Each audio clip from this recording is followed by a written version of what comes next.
Long before any empire rose or fell, before any city cast its shadow on the earth, our ancestors moved massive stones across impossible distances.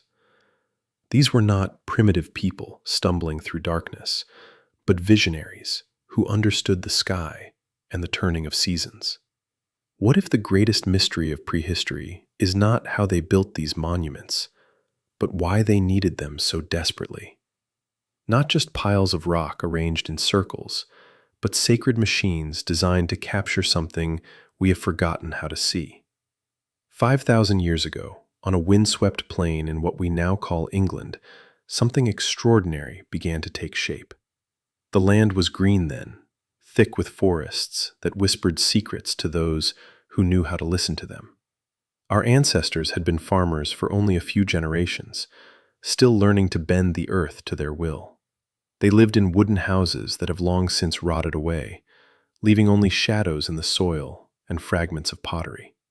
But they dreamed in stone, and their dreams would outlast empires that had not yet been imagined by anyone living.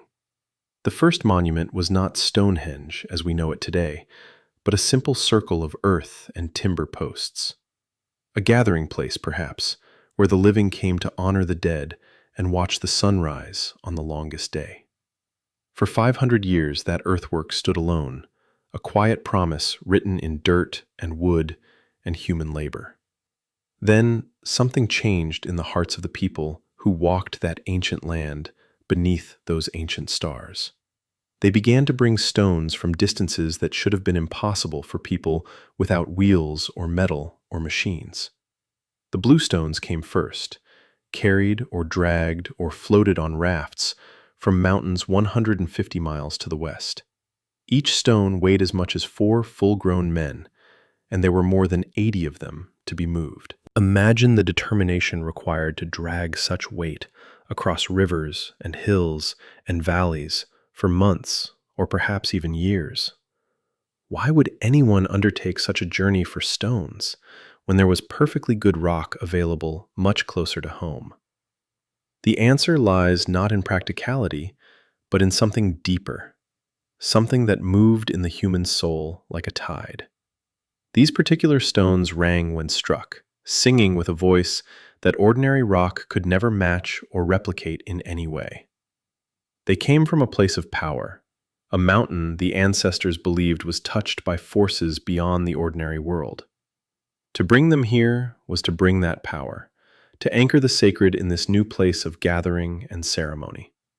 The builders arranged the bluestones in a double circle, creating a space where earth and sky could meet and speak.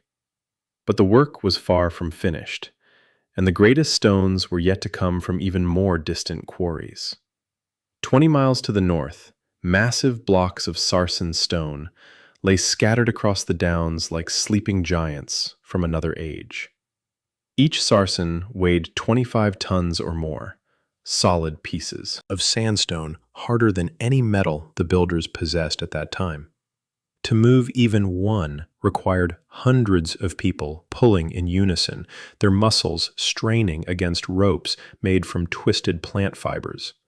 They used wooden rollers beneath the stones, replacing them constantly as they were crushed by the terrible weight passing over them. The journey took months of back-breaking labor, every foot forward won through sweat and coordination and sheer, stubborn human will. When the sarsens finally arrived at the sacred circle, the hardest work was only just beginning for these ancient engineers. The builders had to stand these massive stones upright in pits dug deep into the chalk bedrock beneath the topsoil. They shaped the stones with nothing but other stones, pounding away at the hard surfaces for weeks or months on end. Each upright was carved with a subtle curve, creating an optical illusion that made the circle appear perfect from the center. The horizontal lintels that would crown the uprights were shaped with joints as precise as any modern carpentry could achieve today. Mortise and tenon connections locked the stones together, wooden joinery translated into solid rock that would endure for millennia. To lift those lintels 30 feet into the air required ramps of earth built higher and higher with each passing season. Or perhaps they used wooden towers and levers, though no one alive today can say with certainty which method they chose. What we know is that they succeeded, creating a ring of stone that framed the sky like a crown upon the earth. Inside this outer circle, they erected 5 massive trilithons, arranged in a horseshoe shape that opened toward the summer sunrise. These trilithons stood even taller, their lintels balanced on uprights that reached toward heaven with an almost desperate yearning for something beyond. The central trilithon rose to a height of 24 feet, dominating the interior space with its sheer presence and undeniable power. Every stone was positioned with mathematical precision, aligned to capture specific moments when the sun and moon reached their extremes in the sky. On the summer solstice, the sun rises directly over a marker stone called the heel stone, its first rays flooding through the monument. On the winter solstice, the sun sets between the tallest trilithon, its dying light illuminating the darkest day of the entire year. These alignments were not accidents, but deliberate choices made by people who watched the heavens with an intensity we can barely comprehend today. The sky was their calendar, their clock, their connection to the divine forces they believed governed the cycles of life and death. What if Stonehenge was not just an observatory, but a place where the boundaries between worlds grew thin and permeable? A place where the living could speak to the dead, where priests could petition the sun to return after the long darkness. Cremated human remains have been found buried within the monument. Hundreds of individuals spanning centuries of use and reverence and ritual. These were not random burials, but carefully chosen individuals, perhaps leaders or priests, or those who had earned the right to rest there. The monument became a place of pilgrimage, drawing people from across the island, and perhaps even from distant lands beyond the sea. They came bearing gifts of pottery and tools and precious objects, offerings left at the feet of stones that seemed to hold eternity. For 1,000 years, Stonehenge stood at the center of a sacred landscape, dotted with smaller monuments and burial mounds and ceremonial pathways. The avenue, a processional way lined with earthen banks, connected the monument to the river 2 miles distant through the rolling hills. Not just a path for the living, but perhaps a road for the dead, leading from the world of water to the world of stone. Nearby, at Durrington Walls, archaeologists have found the remains of a massive settlement where thousands gathered for feasts and ceremonies and communal labor. They ate pork from pigs driven hundreds of miles to be slaughtered here, a gathering of tribes from across the entire island. Stonehenge was the heart of a civilization without cities, a focal point for people who lived scattered across the landscape in small communities. But eventually, as all things must, the age of the great monuments came to a slow and inevitable end in Britain. The climate grew colder and wetter, making agriculture more difficult and forcing people to focus on survival rather than building or ceremony. New ideas arrived from the continent, new ways of thinking about power and the sacred that did not require massive stone circles. The last stones were erected around 1,500 years before the birth of Christ, and then the building simply stopped without explanation. The monument stood silent as centuries rolled past, watched by people who no longer remembered why it had been built at all. The Romans came and marveled at it, calling it a work of giants because they could not imagine humans moving such enormous stones. Medieval people believed it was the work of Merlin, the wizard who had magically transported the stones from Ireland in a single night. In the 17th century, scholars began to study it seriously, measuring and theorizing and arguing about its origins and mysterious purpose.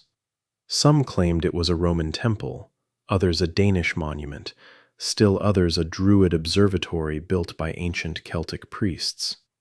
The truth was older and stranger than any of these theories, hidden in the ground beneath the stones and in the alignment of their shadows.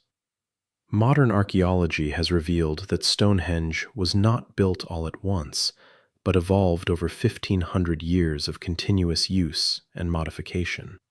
Each generation added something new, transforming the monument to serve their needs while honoring the work of those who came before them. The bluestones were moved and rearranged multiple times, as if their exact position mattered in ways we can no longer understand or feel. Recent discoveries suggest that the bluestones may have been part of an earlier monument in Wales, dismantled and brought to Salisbury Plain. If true, this means Stonehenge was not just a new creation, but a consolidation of sacred power from multiple ancient sites and ancestral places. The monument became a symbol of unity, drawing together the spiritual energy of distant lands into a single, unified, sacred space for all. But Stonehenge was not alone in its time, not the only monument built by people who thought in stone and dreamed in circles. Across Britain and Ireland, hundreds of stone circles rose during the same period, each one a local expression of the same cosmic vision. In Orkney, far to the north, the Ring of Brodgar stands on a narrow strip of land between two dark lochs that reflect the northern sky. In Ireland, Newgrange predates Stonehenge by 500 years, its passage tomb aligned to capture the winter solstice sunrise with breathtaking precision. These monuments speak a common language written in stone and earth and astronomical alignment, a language we are only beginning to relearn today. They tell us that our ancestors were not primitive, not simple, not stumbling blindly through a world they did not understand or fear. They were astronomers and engineers, artists and visionaries who saw patterns in the sky and sought to capture them on Earth. They understood that time moves in cycles, that the sun and moon and stars return in predictable patterns that can be measured and predicted. They built monuments to mark these cycles, to ensure that the knowledge would not be lost when the elders died and their wisdom faded. In this way, the stones became memory, a permanent record written in the most enduring material they could find or imagine using. Today, Stonehenge stands as a UNESCO World Heritage Site, protected and studied and visited by millions who come to witness its enduring mystery. On the summer solstice, thousands gather to watch the sunrise through the stones, continuing a tradition that stretches back 5,000 unbroken years. We still do not know everything about why it was built, or what ceremonies were performed within its sacred circle of stone. But we know this. It represents one of humanity's first great architectural achievements, a monument to our desire to understand the cosmos. It reminds us that the need to build, to create something that will outlast our brief lives, is as old as civilization itself. The hands that shaped these stones were hands like ours, attached to minds that wondered and dreamed and sought meaning in the stars. They did not have our technology or our science, but they had something equally powerful: patience, cooperation, and unwavering vision across generations. Stonehenge is a testament to what humans can achieve when we work together toward a goal that transcends any single lifetime or generation. It speaks across the centuries in a language of stone and shadow, asking us to remember that we too are part of something larger. Every monument we build, every effort we make to capture meaning and beauty, echoes the work of those ancient builders on Salisbury Plain. They gave us more than stones arranged in circles. They gave us proof that humans have always reached towards something beyond mere survival. We are their descendants, carrying forward the same impulse to create, to understand, to leave our mark upon the patient earth beneath our feet. And when we stand within that circle of stones and feel the weight of all that time pressing down upon us, we are not alone. We are connected to every person who ever stood there before us, from the first builders to the last visitor who will witness it standing.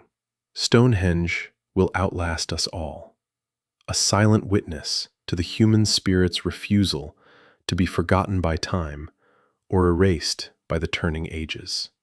In the end, the greatest mystery is not how they built it, but that they built it at all, and in doing so, built something eternal.